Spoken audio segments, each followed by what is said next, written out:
The formula mass of glucose C6H12O6 is, हमें इसमें formula mass calculate करना है, बहुत ईजी है। सबसे पहले एलिमेंट्स को आइडेंटिफाई करेंगे। 3 कैपिटल लेटर्स है, कैपिटल लेटर से आइडेंटिफाई होते हैं क्योंकि हर एलिमेंट का सिंबल कैपिटल लेटर से शुरू होता है। तो means carbon, hydrogen and oxygen.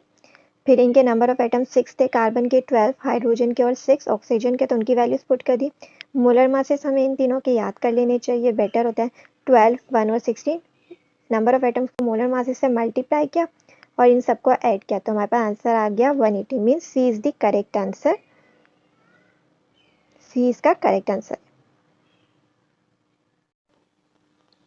In biochemistry, students study about the chemical reaction of a substance that takes place in biochemistry की definition है, it is a branch of chemistry in which we study the structure, composition and chemical reactions of the substance found in the living organism। ये living organism की बात हो रही थी, तो इसलिए इसका जो correct answer है the body of living organism, सही है। मैन्युफैक्चरिंग ऑफ गुड्स का लिविंग थिंग से ताल्लुक नहीं है। डिफरेंट पार्ट्स ऑफ व्हीकल भी लिविंग थिंग नहीं है। जनरेशन ऑफ इलेक्ट्रिक पावर भी लिविंग थिंग नहीं है। लिविंग ऑर्गेनिजम्स की बात होनी चाहिए थी, तो इसलिए 20 का करेक्ट ऑप्शन है। The given equation shows the homolytic breakage of bond between chlorine atoms in the presence of light, यानी क्लोरीन मॉलिक्यूल ब्रेक डाउन हो रहे क्लोरीन एटम्स के अंदर। The product Cl dot formed is an, यहाँ पे एक odd number of electron नजर आ रहा है। अगर हमें फ्री रेडिकल की डेफिनेशन याद हो, फ्री रेडिकल्स आर एटम और group of atoms possess odd number of unpaired electrons, तो इसलिए जो इसका करेक्ट आंसर था सी था फ्री रेडिकल। फ्री रेडिकल्स के अंदर हमें odd number of unpaired electron नजर आते हैं। All of the following conclusions are drawn by Rutherford based on experiment of scattering alpha particles except that the space inside the atom is hollow, the central part of atom is positively charged, the electrons are distributed in a space around the nucleus। ये तीनों conclusions Rutherford ने drawn किए थे except the electron jump to higher energy level by absorbing energy। ये conclusion Bohr ने drawn किया था, इसलिए D इसका correct answer है। Which of the following represent the number of subatomic particles in carbon 14? Atomic number carbon का 6 होता है, यानी प्रोटॉन नंबर 6 है। नंबर ऑफ न्यूट्रॉन्स को मालूम करने का तरीका है mass number minus atomic number. Mass number को ए से रिप्रेजेंट करते हैं, एटॉमिक नंबर को जी से, और एन नंबर ऑफ न्यूट्रॉन। तो 14 minus 6 is equals to 8। Means 8 क्या है हमारा नंबर ऑफ न्यूट्रॉन, तो हमारा नंबर ऑफ न्यूट्रॉन कितना था 8। और न्यूट्रल एटम के अंदर प्रोटॉन नंबर और इलेक्ट्रॉन नंबर बराबर रहते हैं, इसलिए जो हमारा करेक्ट आंसर था वो सी, जिसमें हमें तीनों करेक्ट ऑप्शन, तीनों करेक्ट वैल्यूज मिल रही थी सब एटॉमिक पार्टिकल्स की, दैट इज प्रोटॉन, न्यूट्रॉन और electron. Next question, which of the following shows the electronic configuration of a boron atom 511? Means atomic number क्या था 5, इसलिए जो हमारा इसका करेक्ट आंसर है वो है ए, जिसमें हमें इलेक्ट्रॉनिक कॉन्फ़िगरेशन 5 दिख रही है, that is 1s2 2s2 2p1, तो यानी इसका जो करेक्ट आंसर है वो है ए। Which of the following type of bonding exists in the given molecules? हमें नजर आ रहा है यहाँ पे 2 इलेक्ट्रॉन पेयर शेयर हो रहे हैं between carbon and oxygen atom, तो शेयरिंग और ये इलेक्ट्रॉन्स की, इसलिए जो इसका आंसर है वो है कोवलेंट बॉन्डिंग। ठीक है, सी इज द करेक्ट आंसर। यहाँ पे हमें नजर आ रहा है ऑक्सीजन का भी ऑक्टेट कंप्लीट हो रहा है, कार्बन का भी ऑक्टेट कंप्लीट हो रहा है और इस वाले ऑक्सीजन का भी ऑक्टेट कंप्लीट हो रहा है। तो जहाँ इलेक्ट्रॉन पेयर की शेयरिंग होती है, म्यूचुअल शेयरिंग होती है, तो कौन सा बॉन्ड होता है कोवलेंट बॉन्ड, इसलिए जो इसका करेक्ट आंसर है वो है C. Next question, all of the following elements on ionisation forms a cation except, हमें पता है ऑक्सीजन ग्रुप 16 से बिलोंग करता है, उसके बैलेंस शेल में 6 इलेक्ट्रॉन्स होते हैं, उसको 2 इलेक्ट्रॉन्स चाहिए होते हैं ताकि वो एनाइन फॉर्म कर सके, वो गेन कर सके इलेक्ट्रॉन का, इसलिए जो उसका करेक्ट आंसर है वो है C, that is oxygen. Next question, when ammonia NH3 react with hydrogen ion H positive, it forms ammonium ion NH4 positive. A coordinate covalent bond is formed in ammonium ion because coordinate covalent bond कब बनता है, जब loan pair of electron donate होता है, तो इसलिए जो इसका करेक्ट आंसर है वो है D, that is nitrogen provide a lone pair of electron to hydrogen ion. Nitrogen जो ना अपना लोन पेयर डोनेट करा है हाइड्रोजन आयन को, इसलिए डी इसका करेक्ट आंसर है। Which of the following element exists as diatomic molecule? हमें पता है क्लोरीन एग्जिस्ट करता है डायटोमिक मॉलिक्यूलर फॉर्म में, इसलिए जो इसका करेक्ट आंसर है वो है D, that is chlorine. Next question. The given table shows the element of the halogen family. What happens to the electron affinity and shielding effect when we move down the group? जब हम halogen family या किसी भी group में नीचे की तरफ जाते हैं, डाउन मूव करते हैं, तो शील्डिंग इफेक्ट इंक्रीज होता है. क्यों इंक्रीज होता है? क्योंकि हमें पता है एटॉमिक रेडियस इंक्रीज हो रहा है और इलेक्ट्रॉन एफिनिटी डिक्रीज हो रही होती है. तो दोनों करेक्ट आंसर कहाँ थे? ऑप्शन ए में थे, इसलिए जो हमारा सही आंसर है वो है A. Next question. Which of the following represents the D block element in the given sketch of periodic table? ये S ब्लॉक है, ये D ब्लॉक है, ये P ब्लॉक है और ये F ब्लॉक है. और हमसे क्या पूछा है? D block. तो इसके हमारा करेक्ट आंसर है बी. बी रिप्रेजेंट कर रहा है D ब्लॉक को. Which of the following matter is wrongly matched with its property? Balloon में क्या होती है? गैस होती है और gas can effuse means A is correct.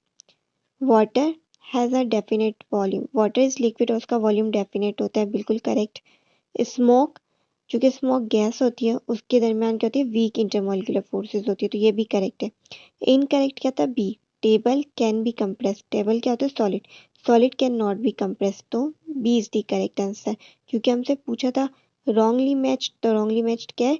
Table can be compressed. You know table solid है और वो कंप्रेस नहीं हो सकता, कैन नॉट बी कंप्रेस, तो means B is the correct answer. Next question. Which of the following factors decreases the boiling point of a liquid? Lower external pressure. अगर external pressure lower होगा तो boiling point क्या हो जाएगा? Decrease means B is the correct answer. बाकी जो सारे factors है, stronger intermolecular forces, lower vapour pressure, stronger polarity, इन सब से क्या होता है? बॉइलिंग पॉइंट इंक्रीज होता है, डिक्रीज नहीं. डिक्रीज कब होता है? जब एक्सटर्नल प्रेशर लोअर हो, तो means B is the correct answer. Next question. Diamond is an allotropic form of carbon. Which of the following shows the structure of diamond? ए में हमें क्या नजर आ रहा है? डिफरेंट एटम्स नजर आ रहे हैं, तो means A is not the answer. B, C और डी तीनों एलोट्रोपिक फॉर्म ऑफ कार्बन को शो करिए, बट डी में हमें क्या नजर आ रहा है? डेफिनेट 3 डायमेंशनल पैटर्न नजर आ रहा है, जो किसकी प्रॉपर्टी होती है? क्रिस्टलाइन सॉलिड की. और हमें पता है डायमंड किसकी एग्जांपल है? क्रिस्टलाइन सॉलिड की. Means D is the correct answer.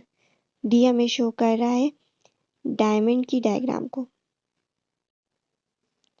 Which of the following information shows that the solution is supersaturated? Supersaturated solution में क्या होता है? ज़्यादा अमाउंट में सॉल्यूट डिसॉल्व होता है. तो हमें किस में सबसे ज़्यादा सॉल्यूट नज़र आ रहा है?